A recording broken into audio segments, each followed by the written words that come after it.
সবাইকে প্রণাম জানিয়ে আমি কিছু বক্তব্য রাখব।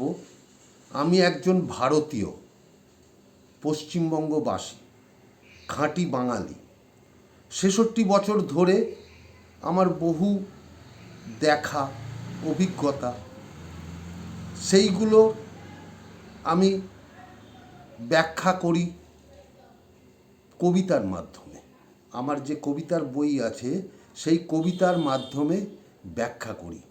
বাংলা, পশ্চিম বাংলা বর্তমানে যতটা উন্নতি ঘটিয়েছে, যে উন্নয়নের রাস্তায় পশ্চিমবঙ্গ চলছে, সেইটা নিয়ে আমার মনের মধ্যে অনেক আনন্দ আছে, অনেক দুঃখ আছে, কষ্ট আছে। তা আমি সেটাকে বহিঃপ্রকাশ করার জন্যে কবিতার মাধ্যমে, বইয়ের মাধ্যমে আমি সাধারণের কাছে নিজেকে দেখাতে চাই বা বক্তব্যটাকে শোনাতে চাই। আমি সবাইকে প্রণাম জানিয়ে অনুরোধ করছি, আপনারা আজকে যে কবিতাটা পাঠ করব সেই কবিতাটা আপনারা শুনবেন। যে পশ্চিমবঙ্গ এতদিন ধরে আমি দেখে আসছি, যারা উন্নয়ন করছেন বা যারা উন্নয়নের সঙ্গে যুক্ত আছেন, উন্নতির জন্যে যুক্ত আছেন, তাদের নিয়ে আমার কবিতা লেখা। আজকে যে কবিতাটা পাঠ করছি সেই কবিতাটার নাম হচ্ছে বঙ্গশ্রী। প্রণাম জানিয়ে আমি পাঠ করা শুরু করছি। আশা করি আপনারা একটু কবিতাটা শুনবেন। বঙ্গমাতা, বঙ্গপিতা, বঙ্গশ্রী তুমি, তোমার মায়ায়, তোমার দয়ায় কৃতি বঙ্গভূমি।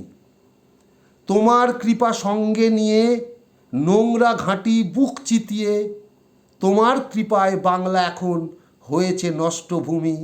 ধন্য তুমি, ধন্য সবাই, ধন্য বঙ্গভূমি।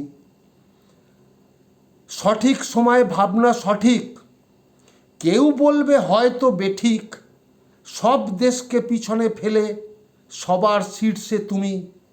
ধন্য তুমি, ধন্য সবাই, ধন্য বঙ্গভূমি। পাঠশালা সব থাকলে খোলা, পাঠশালা সব থাকলে খোলা, মাথার পরে পড়বে জ্বালা। মনে প্রাণে কষ্ট পাবে, কষ্ট পাবো আমি। ধন্য তুমি, ধন্য সবাই, ধন্য বঙ্গভূমি। পানশালা তাই রাখছো খুলে, পানশালা তাই রাখছো খুলে, থাকবো সবাই কর্ম ভুলে। অল্প দামে মালটি পেলে ধন্য হব আমি। ধন্য তুমি, ধন্য সবাই, ধন্য বঙ্গভূমি। এই যে অল্প দামে মানুষকে অনেক কিছু প্রদান করা হচ্ছে বা হয়েছে, তাতেই পশ্চিমবঙ্গের উন্নয়ন ঘটেছে। আশা করি আপনাদের সবার ভালো লাগবে। রাখলাম, প্রণাম জানালাম।